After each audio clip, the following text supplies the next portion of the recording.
Young generation Rashbehari মনে করে যে প্রগ্রেসিভ পলিটিক্স। যিনি স্বপনবাবু আছেন বিজেপি, স্বপন দাশগুপ্ত ভদ্রলোক, আমরা বুঝতে পারছি। ওনাকে দেখলেই তো মানুষ ভাববে যে উনি শুভেন্দু অধিকারীর প্রতিনিধি। বিজেপি তৃণমূল এই পশ্চিমবঙ্গে এসআইআরটাকে একটা ফুটবল বানায়, বলছে অনলাইনে করো।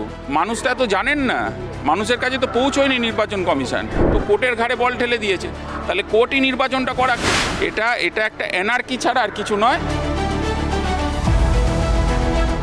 আমরা তো 365 মানুষের সঙ্গে থাকি। আমরা সংখ্যায় কম হতে পারি, কিন্তু লড়াইয়ের দিক থেকে, মানুষের কণ্ঠস্বরের দিক থেকে আমরা 1 নম্বরে আছি। আমাদের ভবিষ্যৎ কী হবে মানুষের হাতে আমি ছেড়ে দিয়েছি।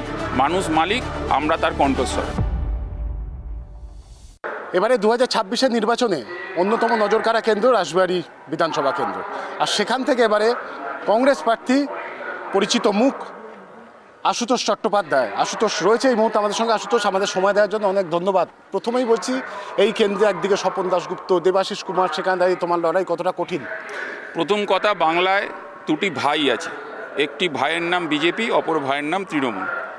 একজন হচ্ছে দুর্নীতি আর একজন হচ্ছে মূল্যবৃদ্ধি। তারা জোট বেঁধেছেন। রাসবিহারী বিধানসভার মানুষের কাছে আমরা একটাই কথা বলছি, মানুষ ব্যবসা করবেন, নিজের এলাকায় থাকবেন, শান্তিতে থাকবেন, তোলা মুক্ত হিসেবে থাকবেন।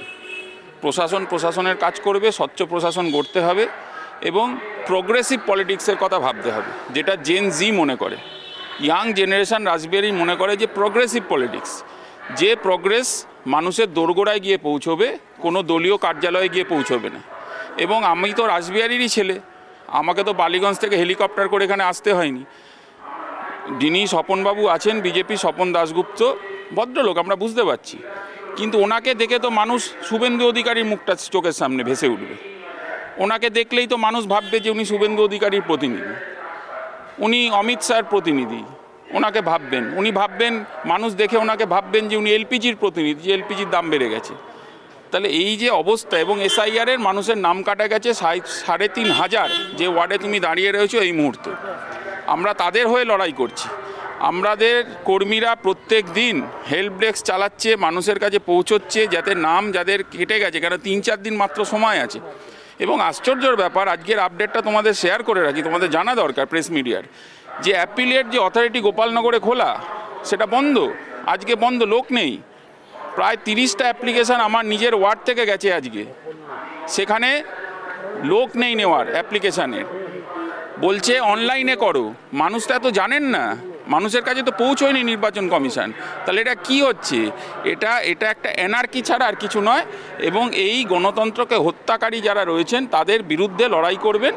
আর আমাকে তো মানুষের কাছে পৌঁছতে হচ্ছে। অন্যান্য যারা রয়েছেন তারা তো অনেক দপ্তরে গিয়ে পৌঁছে যাচ্ছেন, তাদেরকে ডাকাডাকি করছে। এটা মানুষ ঠিক করবে কি হবে না হবে। প্রচারের ক্ষেত্রে রাসবিহারী বিভিন্ন ভাষাভাষী মানুষের বাস, সেখানে দাঁড়িয়ে প্রচারের ক্ষেত্রে কোন কোন ইস্যুগুলোকে মূলত নিয়ে যাচ্ছে? দেখুন, আমরা একদম স্থানীয় ইস্যু নিয়ে যাচ্ছি। তার কারণ আমরা মনে করি যে এই এলাকার মানুষ, তার যে অধিকার, সেই অধিকারটা তাকে পেতে হবে।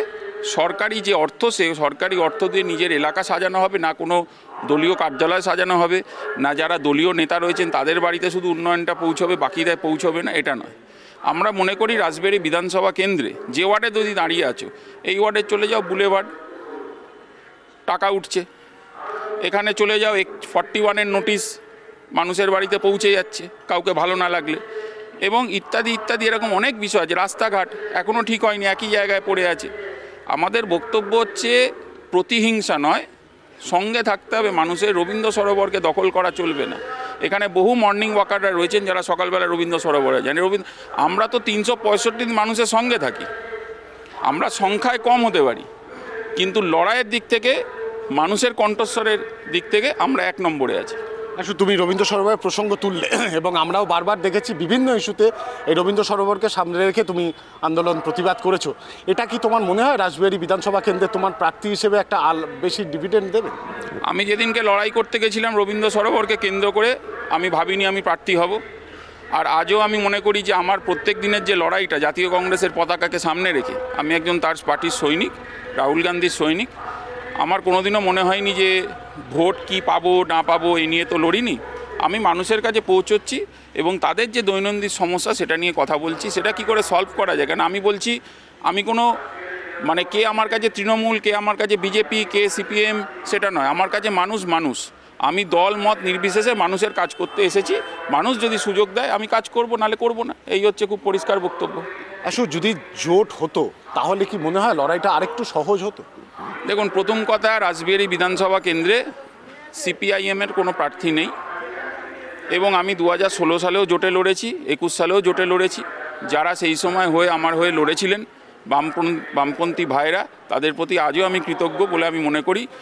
এইবারে জোট হয়নি, আমাদের কেন্দ্রীয় নেতৃত্ব সিদ্ধান্ত, সেটা আমাদের সকলকেই মান্যতা দিতে হবে। কিন্তু এইটুকু জানবেন, আমি মানুষের জোট প্রার্থী, সেই জোটে সবাই আছে।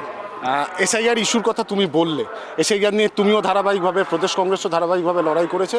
মমতা বন্দ্যোপাধ্যায় কমিশন এবং এসআইআরের বিরুদ্ধে তিনি তার প্রতিবাদ করেছেন। তো কি মনে হয় এসআইআর ইস্যু কি এই নির্বাচনে কতটা ফ্যাক্টর হবে?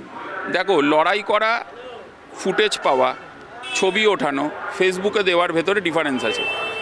লড়াই প্রথম দিন থেকে করা উচিত ছিল। যে লড়াইটা উনি শেষ মুহূর্তে করেছেন, আমি বলছি না উনি লড়াই করেননি, কিন্তু শেষ মুহূর্তে লড়াইটা কেন? আমরা তো কংগ্রেস পার্টি প্রথম দিন থেকে বলেছি একটা হেস্টি এসআইআর প্রসেস চলছে, এত দ্রুতগতিতে প্রসেস চলছে যে এই প্রসেস কোথাও না কোথাও স্তব্ধ হতে বাধ্য হবে। প্রথম দিন বলেছিলাম, আমরা মনে করে দেখবেন, শুভঙ্কর সরকার দিন বলেছিলেন। আমরা নির্বাচন কমিশনকে একাধিক চিঠি দিয়েছিলাম তার জন্যে। আমরা কোর্টে গেছি প্রথমে। কেন গেছি? যে এত হেস্টি এসআইআর হচ্ছে কেন, এত দ্রুতগতিতে ছোটাছুটি করে হচ্ছে না কেন? বিহারে যখন ডিক্লেয়ার করেন, বাংলায় ডিক্লেয়ার করতে পারতেন, যখন ভোট আছে সবাই জানে, কিন্তু আপনারা তো করলেন না। আপনারা কি করলেন? বিজেপি তৃণমূল এই পশ্চিমবঙ্গে এসআইআরটাকে একটা ফুটবল বানালো। ফুটবল বানিয়ে মানুষের ভেতর আতঙ্ক সৃষ্টি করার চেষ্টা করলো। তারপরে অনেক জায়গায় ভোটের নাম, জেনুইন ভোটারদের নাম বাদ যাচ্ছে। তার জন্য নির্বাচন কমিশনের কোনো ভূমিকা নেই। এখন নির্বাচন কমিশনকে যাই গিয়ে প্রশ্ন করবেন, বলুন কোর্টে যাও, তো কোর্টের ঘাড়ে বল ঠেলে দিয়েছে। তাহলে কোর্টই নির্বাচনটা করাক না। আমরা তো বলছি আপনাদের মিডিয়ার সামনে, কোর্টই নির্বাচন করাক। তাহলে কোর্টই যখন সব ব্যাপারে কোর্টকেই ডাকতে হচ্ছে, তাহলে এই দোকানগুলো খুলে রেখেছেন কি করতে? খুব পরিষ্কার কথা, মানুষ হতাশ। গরম বাড়ছে, তার মধ্যে প্রচার চালাতে হচ্ছে, ফলে শরীরের দিকে নজর রাখার জন্য কোনো ডায়েট? আমার একটাই diet, reach out to the people. আমার সঙ্গেই দেখুন, যারা মহিলারা রয়েছেন আমার মা সম, তারা আমার যথেষ্ট খেয়াল রাখেন এবং তারা আমার সঙ্গে রোজ হাঁটেন। তারা যেরম পারেন আসেন। তাদের কাছে আমি কৃতজ্ঞ, এলাকার মানুষের কাছে কৃতজ্ঞ। কারণ লড়াইটাই হচ্ছে অনুপ্রেরণা এবং রাস্তায় যখন যেটা জোটে খেয়ে নি। জেতার ব্যাপারে কতটা আত্মবিশ্বাসী এরকম কঠিন লড়াইয়ের মুখে? এই লড়াইটা আমার কাছে একদমই কঠিন নয়। তার কারণ আমি মানুষের প্রার্থী। মানুষ ঠিক করবেন আমাদের ভবিষ্যৎ কি হবে। মানুষের হাতে আমি ছেড়ে দিয়েছি। মানুষ মালিক, আমরা তার কণ্ঠস্বর।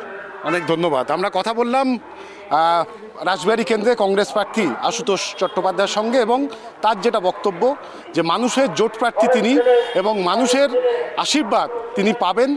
এখন দেখার এই কেন্দ্র থেকে বিধানসভায় আশুতোষ চট্টোপাধ্যায়কে নির্বাচিত করে পাঠায় কিনা এখানকার রাসবিহারীর সাধারণ মানুষ। ক্যামেরায় বরুণ ভান্ডারীর সঙ্গে ত্রয়ন চক্রবর্তী, কেটিভি বাংলা।